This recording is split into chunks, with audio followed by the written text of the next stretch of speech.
Sarah Jose and Veda 2 பேரும் சின்ன வயசுலேருந்தே ஃப்ரெண்ட்ஸ். என்னதான் எல்லார் கூடயும் ஜாலியாக பேசி பழகினாலும் இவங்க 2 பேரும் ரொம்ப க்ளோஸுங்க. ஒரு நாள் சாரா ஜோஸ்க்கு தன் ஸ்கூல் கிளாஸ்மேட்ஸ் மூலமாக ஒரு விஷயம் தெரிய வருது. உடனே பயங்கரமான வருத்தம், கோவம். அவனால் கிளாஸ்மேட்ஸ் சொன்ன விஷயத்த நம்பவே முடியலங்க. அப்போ இருந்து இப்போ வர யாராவது கூட க்ளோஸாக பழகிறதுக்கே சாரா ஜோஸ் ரொம்ப யோசிப்பா. அப்படியே பழகினாலும் எப்பயும் உள்ளுக்குள்ள ஒரு பயம், ஒரு சந்தேகம், ஒருத்தர் மேலேயும் நம்பிக்கை இருக்க மாட்டேங்குது. சாராக்கு என்ன ஆச்சு? ஸ்கூல் கிளாஸ்மேட்ஸ் அவகிட்ட அப்படி என்னதான் சொன்னாங்க? ஏன் அவளோட கேரக்டர் இப்படி மாறிடுச்சு? தெரிஞ்சுக்கலாமா? லாஸ்ட் எபிசோடில் என்ன விஷயங்களெல்லாம் நம்மளை இமோஷ்னலி ட்ரிகர் பண்ணுது அண்ட் அதிலிருந்து எப்படி ஹீல் ஆகணுன்றதை பார்த்தோம். அதோட பார்ட் 2 இன்னைக்கு பார்க்கலாம். வணக்கம், நீங்கள் கேட்டுட்டு இருக்குது திஸ் லைஃப் டிக்கெட் பாட்காஸ்ட். நான் உங்கள் விபி. ஒரு நாள் சாரா ஜோஸ்ட்டு அவளோட ஸ்கூல் கிளாஸ்மேட்ஸ் வந்து வேதா தனக்கு பின்னாடி தன்னை பற்றி எப்படியெல்லாம் நிறையா ஹர்ட்ஃபுல்லான ரூமர்ஸை ஸ்ப்ரெட் பண்ணியிருக்கான்றதை பற்றி சொல்லியிருப்பாங்க. எப்படி வேதா போய் தன்னை பற்றி அப்படி பேசியிருப்பா? அவள் அப்படி கிடையாதுன்னு கிளாஸ்மேட்ஸ்கிட்ட சொல்லியும் எந்த பிரயோஜனமும் இல்லை. ஏன்னா வேதா கிளாஸ்மேட்ஸ் சொன்னதெல்லாம் உண்மைன்னு கடைசியில் அவளே ஒத்துக்கிட்டா. She didn't even hesitate. அப்போ சாராக்கு என்ன பண்ணுறதுனே தெரியல. தான் ரொம்ப நம்பின ஒரு பர்சன், தன்னை பற்றி எல்லா விஷயத்தையும் ஷேர் பண்ணிக்கிட்ட ஒரு பர்சன் இப்படி நம்மளை பிட்ரே பண்ணிட்டாங்களே, நம்மளை ஏமாற்றிட்டாங்க, நம்ம ஃப்ரெண்ட்ஷிப்க்கு துரோகம் பண்ணிட்டாங்கன்னு அவனால் நம்பவே முடியல. அந்த ஃபீலிங் ஆஃப் பிட்ரேயல் கோவமாக வெளிப்படுது. ஏன் வேதா அப்படி பண்ணான்ற ஒரு கோவம், ஒரு குழப்பம், தன் நட்பையும் நம்பிக்கையையும் இழந்ததுக்காக ரொம்ப வருத்தமும் படுறா. அடுத்து தன்னைத்தானே குவெஸ்டின் பண்ணிக்க ஆரம்பிக்கிறா. நம்ம எப்படி வேதா கூட ஃப்ரெண்டானோ, அவளை நம்ப முடியாத மாதிரி ஏதாவது சுச்சுவேஷன் இருந்து நான் அதை கவனிக்காமல் விட்டுட்டேனா? ஒரு பர்சனை நம்பலாமா வேண்டாமான்றது கூட என்னால் ஜட்ஜ் பண்ண முடியலையே அப்படின்ற ஒரு வருத்தம், ஒரு செல்ஃப் டவுட், இன்செக்யூராக ஃபீல் பண்ண ஆரம்பிக்கிறா. அப்போ இருந்து she started to question her ability to trust someone. அந்த பிட்ரேயல் ட்ராமானால, அந்த அன்ரிசால்வ் ஃபீலிங்னால யாருக்கூடையும் அதுக்கப்புறம் திரும்ப க்ளோஸ் ஆக முடியல. நம்பி ஒருத்தர்கிட்ட ஒரு விஷயத்த சொல்ல முடியல. யார் கூட க்ளோஸ் ஆக ட்ரை பண்ணாலும் இவங்க எப்போ வேணாலும் நம்மளை ஏமாற்றலாம், எப்போ வேணாலும் நம்மளை விட்டுட்டு போகலான்ற சந்தேகம், பயம். அதுவே கொஞ்சம் கொஞ்சமாக தன் பார்ட்னர் அண்ட் லவ்ட் ஒன்ஸ்ட்டு என்ன பண்ணுறீங்க, எங்கே போகிறீங்க, யார்கிட்ட பேசுகிறீங்கன்றதை பற்றி ஓவர் திங்க் பண்ண ஆரம்பிக்கிறா. She didn't even realise why she is behaving in such a way. Sara Jose இப்போ இருக்கிற சிச்சுவேஷன் மாதிரியே உங்களுக்கோ இல்லை உங்களுக்கு தெரிஞ்சவங்களுக்கோ இருந்தால் அப்போ நீங்கள் தெரிஞ்சுக்கோங்க, அவங்க ஓப்பன் அப் ஆகாமல், உங்களை ட்ரஸ்ட் பண்ணாமல் டிஃபென்சிவாக இருக்கிறதுக்கான காரணம் they are triggered by the feeling of betrayal. இப்போது அதுக்கு என்ன பண்ணலாம், எப்படி ஹீல் பண்ணலாம்? ஒன்று, கம்யூனிகேட் பண்ணுங்கள். நீங்கள் எப்படி ஃபீல் பண்ணுறீங்க? உங்களுக்கு ஏதோ ஒரு அஷ்யூரன்ஸ் வேணும்னு தோணுது. இந்த ரிலேஷன்ஷிப்பில் யாரும் விட்டு கொடுக்கக்கூடாது, ட்ரஸ்ட் எப்பயும் இருக்கணுன்ற அஷ்யூரன்ஸை எதிர்பார்க்குறேன்னு கம்யூனிகேட் பண்ணுங்கள். கொஞ்சம் கொஞ்சமாக, வெறும் வார்த்தையின் மூலமாக அந்த அஷ்யூரன்ஸ் இல்லாமல் டெய்லி லைஃப் ஆக்ஷன்ஸ்லேயே உங்களுக்கு புரியும் அளவுக்கு ஒரு நம்பிக்கையான ரிலேஷன்ஷிப் கொடுக்கும். அதுக்கு self confidence and self assurance ரொம்ப முக்கியம். 2, டு சீக் க்ளோஷர். சில சந்தர்ப்பங்களில் ஏன் அவங்க நம்மளை ஏமாத்துனாங்க, என்ன விஷயம் அவங்கள இந்த மாதிரி நமக்கு நம்பிக்கை துரோகம் பண்ண ட்ரிகர் பண்ணுச்சு அப்படின்றத அவங்க கிட்ட கேட்டு தெரிஞ்சுக்கலாம். சாரா ஜோஸும் வேதா கிட்ட இதே தான் பண்ணாங்க. சின்ன வயசுலேருந்து க்ளோஸான ஃப்ரெண்ட் ஆச்சு. டக்குன்னு சில கிளாஸ்மேட் சொன்ன உடனே அவனால் நம்பவே முடியல. நேராக போய் வேதா கிட்டேயே இப்படி சொல்கிறாங்க, என்னாச்சுன்னு கேட்டா. சில டைம் ஆப்போசிட்டில் இருக்கிறவங்க அவங்க பர்ஸ்பெக்டிவ் ஒரு ரீசன்ஸை சொல்லுவாங்க, சிலர் சொல்லாமலே போயிடுவாங்க. பட் நமக்கு அவங்கள மீட் பண்ணக்கூடிய சந்தர்ப்பம் அமைஞ்சா we can seek closure. எதனாலன்னு ரீசன் தெரிஞ்சா ஏன் என்னாச்சுன்னு அதை பற்றி வெறும் அசம்ஷன்ஸ்லேயே ஓவர் திங்க் பண்ணிட்டு இருக்க மாட்டோம். சொல்லாமல் போயிட்டாலும் ஓகே, இதோட இது முடிஞ்சு, we don't have any control over their decisions or emotionsனு we close it. 3, practice forgiveness. மறக்கணும், மறக்க முடியாட்டியும் மன்னிக்க ட்ரை பண்ணலாம்.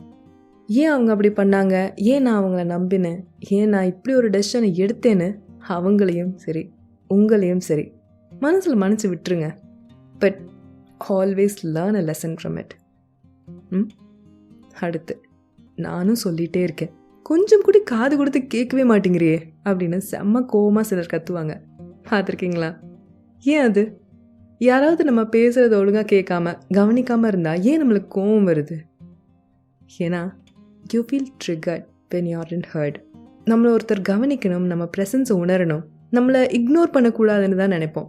ஹியூமன்ஸ் ஆர் சோஷியல் க்ரீச்சர்ஸான நமக்கு ஒரு சென்ஸ் ஆஃப் இன்க்ளூஷன் அவசியம். அது கிடைக்காத போது வர டிசப்பாயின்மெண்ட் கோவமாக வெளிப்படுது. நீங்கள் கடந்து வந்த பாதையில் உங்களை யாரும் வீட்டில் பெருசாகவே எடுத்துக்கல, கண்டுக்க மாட்டாங்க, உங்கள் ஒப்பீனியன்ஸ் ஒரு பேச்சை கேட்டிருக்க மாட்டாங்க, ஆர் அதுக்கு அவ்வளோ மரியாதை கொடுத்துருக்காம இருந்திருப்பாங்க. So you feel disappointed. அப்போது நம்ம என்ன நினைக்கிறோன்றதை அடுத்தவங்க கவனிக்கிற மாதிரி பண்ணணும் அப்படின்னு சொல்லிட்டு சில டைம் ரொம்ப எக்ஸ்ட்ரீமாக ஆக்ட் பண்ண ஆரம்பிச்சிடுவோம். கவனிச்சிருக்கீங்களா?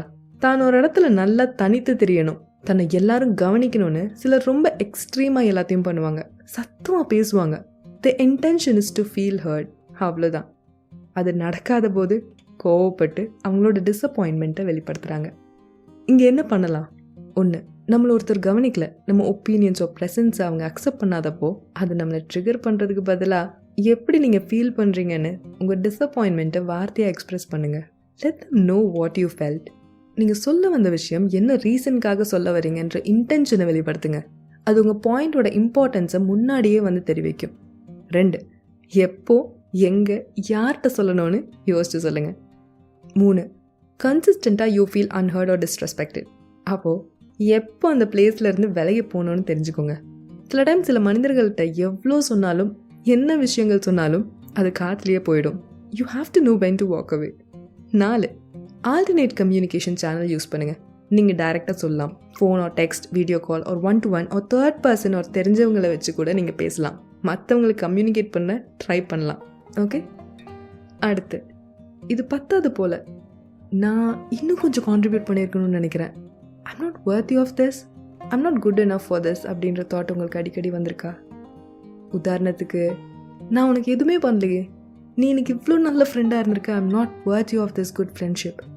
என்கிட்ட நிறைய நெகட்டிவ்ஸ் இருக்குது, ஆனால் நீ என் கூட நல்ல ரிலேஷன்ஷிப்பில் இருக்க, I'm not good enough for you அப்படின்னு உங்களுக்கு தோணியிருக்கா? ஏன் உங்களுக்கு அப்படி தோணுதுன்னு நினைக்கிறீங்க?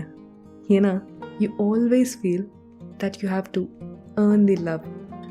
எப்போ ஒரு விஷயத்தை ஏர்ன் பண்ணுவோம், சம்பாதிப்போம், ஏதாவது வேலை செஞ்சு அந்த வேலைக்கு ஏற்ற மாதிரி தான் கூலி ஒரு சம்பாத்தியம் கிடைக்கும். நீங்கள் சின்ன வயசுலேருந்து நீ இதை பண்ணால் நான் உனக்கு அன்பு தருவேன், நீ நல்லா படித்தா, நீ கிளாஸுக்கு போனா, அவன் கூட பேசினா, இவங்க சொல்கிறத செஞ்சால் நான் உனக்கு அன்பு தரேன்ற கண்டிஷன்ஸில் வளர்ந்த ஒரு பர்சனுக்கு என்ன விஷயம் பண்ணாலும் அது அவங்களோட எஃபர்ட் ஆர் அவங்களோட ஓன் ட்ரேட்டை கம்பேர் பண்ணி தான் பண்ணுவாங்க. இப்போது பாராட்டாகட்டும், லவ் ஆகட்டும், கிஃப்ட் ஆகட்டும், ஏதாச்சும் அந்த கம்பேரிசன் ஆர் அவங்கள பற்றின அவங்களோட எக்ஸ்பெக்டேஷன்ஸ்க்கு மேலே இருந்தால் they self doubt, they say they don't deserve this. அப்போ என்ன பண்ணலாம்? Believe it if someone is recognising your talent. ஏன்னா சில டைம் நமக்கு எவ்வளோ டேலண்ட் இருக்குன்னு நம்ம நாலேஜ் அண்ட் எக்ஸ்பீரியன்ஸ் மூலமாக கண்டுபிடிச்சி சொல்ல முடியாது. யாரோ ஒருத்தர் அதை ரெகக்னைஸ் பண்ணி பாராட்டுறாங்கன்னா be grateful and accept that compliment. உங்களுக்கு நிறைய அன்பு ஒருத்தர் கொடுக்குறாங்கன்னா அதுக்கு நீங்கள் ஏதோ ஒரு விஷயம் அவங்களுக்காக செஞ்சுருக்கணும்னு அவசியமே இல்லை. Just because they love you, they do it for you. அவ்வளோதான், அதான் அன்பு. இதுக்கு முன்னாடியெல்லாம் நீங்கள் அந்த அன்பு அதை நீங்கள் ஏர்ன் பண்ணியிருந்துருக்கலாம். ஆனால் எல்லார்ட்டையும் இருந்து நீங்கள் ஏர்ன் பண்ணணுன்னு இல்லைங்க. சிலர் உங்களுக்கு தாராளமாக அந்த அன்பை கொடுக்க ரெடியாக இருப்பாங்க. அழகாக தேங்க்ஸ் சொல்லி ஏற்றுக்கோங்க. அவங்களுக்கும் நிறைய அந்த அன்பை திரும்ப கொடுங்க. சரிங்களா? நமக்கு திடீர்னு ஒரு விஷயத்தால் கோபம் வருது, அழுக, சோகம், குழப்பம் வருது. அந்த விஷயத்தினால நம்ம ரொம்ப ஐசோலேட் ஆகிடுறோம், அமைதியாகிடுறோம்னா ஏன் அப்படி நடக்குதுன்றது தான் ட்ரிகர்ஸ் சொல்லும். Triggers reflect our pain. அப்போது ஏன் இந்த மாதிரி நடந்துக்கிறோம்னு நம்ம ட்ரிகர்ஸை ஐடென்டிஃபை பண்ணுறதே ஒரு மிகப்பெரிய ஃபர்ஸ்ட் ஸ்டெப். அதுக்கப்புறம் அதோட ரூட் காஸ் தெரிஞ்சு ஹீல் பண்ணுறது அதுக்கு அடுத்த ஸ்டெப். இன்றைக்கி அப்படிப்பட்ட 3 ட்ரிகர்ஸை பார்த்தோம். 1, you get triggered when you feel betrayed. 2, triggered when you feel unheard. 3, triggered by feeling unworthy or being not good enough. இந்த எபிசோட்லேருந்து நீங்கள் ஒரு சின்ன செல்ஃப் அனாலிசிஸ் பண்ணியிருப்பீங்கன்னு நினைக்கிறேன். அது உங்கள் செல்ஃப் ஹீலிங்க்கு உதவுச்சுன்னா I'm more happy about it. So next எபிசோடில் பார்க்கலாம். பாய்.